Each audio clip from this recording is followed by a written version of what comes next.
Sa layuning mapalakas at mapabuti pa ang sektor ng edukasyon sa Pilipinas, inilunsad ng Department of Education o DepEd katuwang ang Australian government ang EQUIP program sa mga senior high school students. Target nitong mabigyan ng sapat na kasanayan ng mga mag-aaral para sa pagharap sa professional at corporate world. Si Cristina Pontejos para sa detalye ng balita. Inilunsad ng Department of Education o DepEd sa pakikipagtulungan ng Australia ang Education Quality for Inclusive Prosperity Program o EQUIP upang suportahan ang pagpapataas ng kalidad ng senior high school curriculum sa Pilipinas. Layunin ng programa na mas ihanda ang mga SHS graduates sa pangangailangan ng iba't ibang industriya sa pamamagitan ng mas pinahusay na pagsasanay, work immersion at skill certification.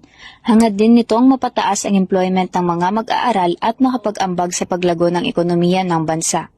Bilang bahagi ng suporta sa programa, maglalaan ang Australia ng hanggang 1.6 billion pesos na tulong pinansyal sa loob ng 5 taon na may potensyal na karagdagang 800 million pesos para sa susunod na 3 taon upang higit pang mapalakas ang pagpapatupad ng mga reforma sa edukasyon.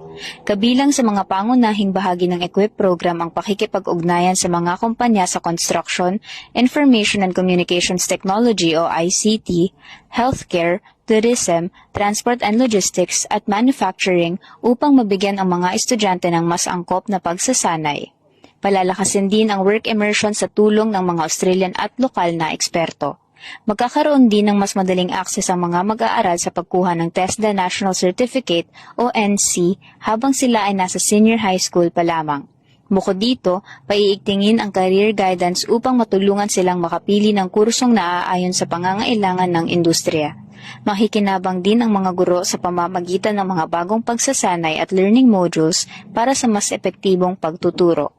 Samantala, magkakaroon naman ang mga paaralan ng mas mahusay na kagamitan at mas matibay na ugnayan sa iba't ibang industriya. Ang mga pilot schools ng programa ay ang Mariano Marcos Memorial High School sa Maynila, Lagro High School at Batasan Hills National High School sa Quezon City, Dalandanan National High School sa Valenzuela at Dr. Arcadio Santos National High School sa Parañaque.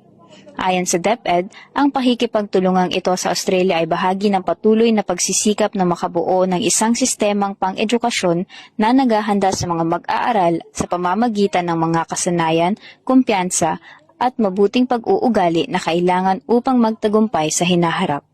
Para sa EuroTV News, ako si Cristina Pontejos, sumasaludo sa bawat Pilipino.